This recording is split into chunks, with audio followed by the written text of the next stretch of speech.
নমস্কার বন্ধুরা, আমি জলি সরকার খাবার ঝুড়ি চ্যানেলে আপনাদের সকলকে স্বাগত জানাই। আজকে আমি আপনাদের সামনে এমন একটা রেসিপি এনেছি যেটা স্বাস্থ্যের পক্ষে খুব উপকারী এবং পুষ্টিকর খাদ্য। তার নাম হলো ডালিয়া। চলুন তাহলে আজকে আপনাদের সামনে আমি ডালিয়া রেসিপিটা শুরু করতে যাচ্ছি। এখানে আমি দুটো মাঝারি সাইজের আলু নিয়েছি, 4টে শিম এবং দুটো টমেটো কেটে ভালোভাবে ধুয়ে নিয়েছি। আর নিয়েছি 1.5 কাপ ডালিয়া, যেটা আমি ঘন্টা 2 ভিজিয়ে রেখেছিলাম।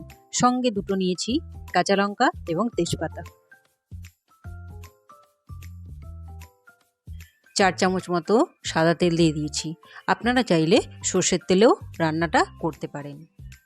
তেলের মধ্যে ছেড়ে দিলাম তেজপাতা এবং কালো জিরে।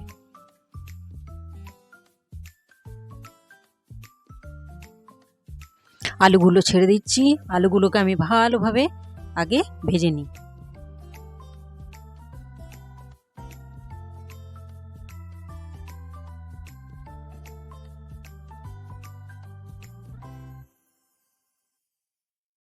আলুগুলো হালকা ভাজা হয়ে এসছে।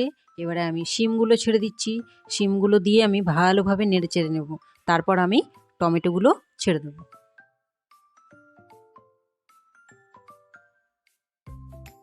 টমেটোগুলো দেওয়ার পরে আরও বেশ কিছুক্ষণ ভাজতে হবে।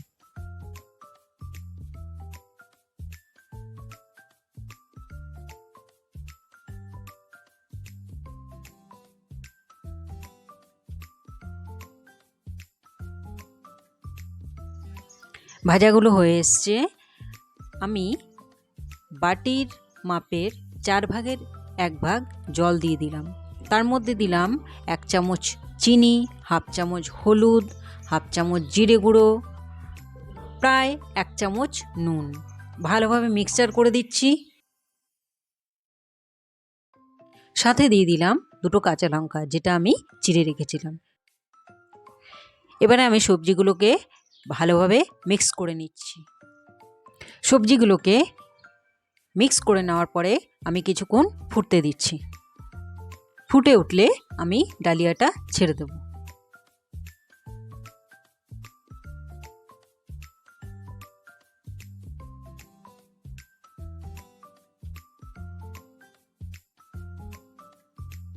ডালিয়ার সঙ্গে সবজিটা ভালো করে মিক্স করে নিচ্ছি।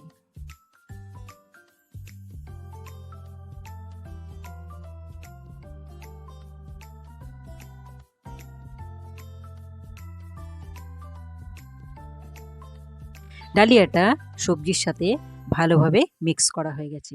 এবার আমি পরিমাণ মতো জল দিয়ে দিচ্ছি। ডালিয়ার পরিমাণ অনুযায়ী আমি এখানে 1.5 গ্লাস জল নিয়েছি। ভালোভাবে মিক্স করে নিচ্ছি। তারপর এটাকে বয়েল হতে ছেড়ে দিচ্ছি।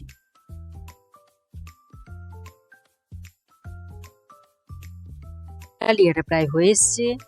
আমি এখানে 1.5 গ্লাস মতো জল দিয়েছিলাম।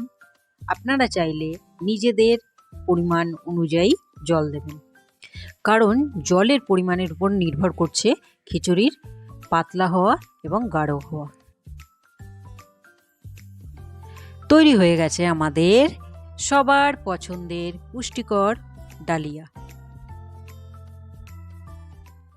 রেসিপিটি যদি আপনাদের ভালো লেগে থাকে তাহলে ভিডিওটা লাইক, সকলের সঙ্গে শেয়ার করুন এবং খাবার ঝুড়ি চ্যানেলকে সাবস্ক্রাইব করতে একদম ভুলবেন না। আপনারা আমাদের ফলো করতে পারেন ফেসবুক এবং ইনস্টাগ্রামে। এই দুটো লিঙ্ক চ্যানেল ডেসক্রিপশানে দেওয়া আছে। নমস্কার।